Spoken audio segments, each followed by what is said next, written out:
അമ്മ എന്താ ഒന്നും പറയാത്തെ? എല്ലാം ഓക്കെ ആണോ? ഓക്കെ ആണോന്നോ? മരണത്തിന്റെയും ജീവിതത്തിന്റെ ഇടയിലുള്ള നൂൽപാലത്തിൽ അവള്. ഒരാശുപത്രി മുഴുവൻ അവളുടെ ജീവൻ തിരിച്ചു കൊണ്ടുവരാൻ ശ്രമിച്ചുകൊണ്ടിരിക്കുക. ഇനി എന്തൊക്കെയാ സംഭവിക്കാൻ പോകുന്നതെന്ന് എനിക്കറിയില്ല. ഇത്ര സീരിയസ് ആണെന്ന് ഞാൻ കരുതിയില്ല. ആരും ഒന്നും കരുതണ്ട. വരുന്നത് എല്ലാവർക്കും കൂടി അങ്ങ് അനുഭവിക്കാം. 1000 വട്ടം ഞാൻ മുന്നറിയിപ്പ് തന്നതാ. അമ്മേ, ഇനിയിപ്പോ അതൊന്നും പറയാൻ നിക്കണ്ട. അടുത്തെന്താ ചെയ്യേണ്ടത് അത് ആലോചിക്ക്. ആലോചിച്ചോ? എല്ലാവരും കൂടി ആലോചിച്ച് കാര്യങ്ങൾ ഇതുവരെ കൊണ്ട് എത്തിച്ചില്ലേ? ബാക്കിയും നിങ്ങൾ തന്നെ അങ്ങ് ആലോചിച്ചാ മതി. അമ്മേ പ്ലീസ്, ഇനി കഴിഞ്ഞതൊക്കെ പറഞ്ഞ് കുറ്റപ്പെടുത്തല്ലേ. കഴിഞ്ഞോ? എന്ത് കഴിഞ്ഞൂന്ന്? എല്ലാം തുടങ്ങാൻ പോകുന്നേ ഉള്ളൂ. നീ നോക്കിക്കോ. മീരയുടെ ഈ അവസ്ഥയ്ക്ക് ഓരോരുത്തരും സമാധാനം പറയേണ്ടി വരും. അവള് വല്ല ആത്മഹത്യക്കുറിപ്പോ ആരുടെയെങ്കിലും പേരോ ഒക്കെ എഴുതി വെച്ചിട്ടാണോ എന്നൊന്നും അറിയില്ല. അങ്ങനെയാണെങ്കിൽ പിന്നെ ആര് വിചാരിച്ചാലും ഒന്നും ചെയ്യാൻ പറ്റില്ല. ഇല്ല, ഇതൊക്കെ അമ്മ വെറുതെ കാട് കയറി ചിന്തിക്കുന്നതാ. എന്തായാലും അവള് നോർമൽ ആവട്ടെ. ഒക്കെ അറിയാലോ.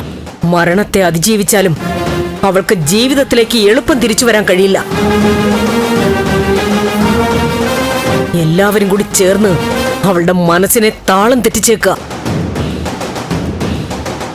അമ്മേ പ്ലീസ്, ഈ അവസരത്തില് നമ്മൾ ഒറ്റക്കെട്ടായി നിൽക്കുക വേണ്ടത്. നമ്മുടെ കുടുംബത്തിന്റെ പ്രശ്നോ. നമ്മൾ ഒരുമിച്ച് നിൽക്കണം. ഒരുമിച്ച് നിൽക്കാനോ? മനസ്സില്ല. നന്ദനും ദേവികയ്ക്കും വളം വെച്ച് കൊടുത്തത് നീയല്ലേ?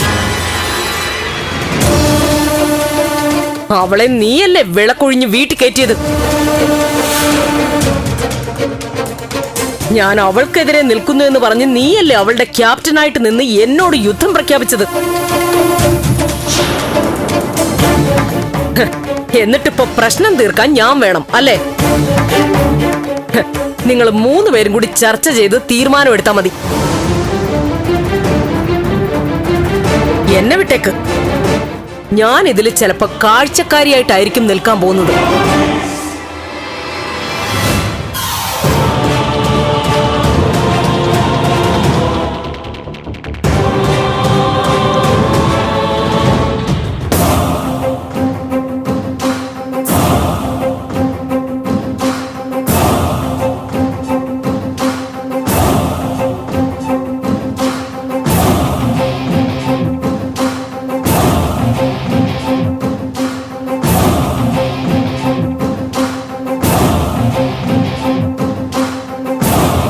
രജനി,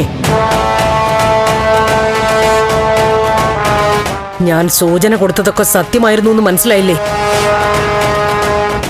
ഈ അവസ്ഥയിൽ ആരെയും ഭയപ്പെടുത്തണമെന്ന് എനിക്ക് ആഗ്രഹമില്ല. ഈ പ്രതിസന്ധിയിൽ നിന്ന് എല്ലാരും കരകയറണമെന്ന് തന്നെയാ എന്റെ വിചാരം.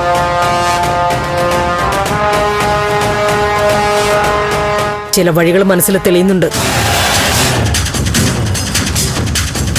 ഞാൻ അറിയിക്കാം.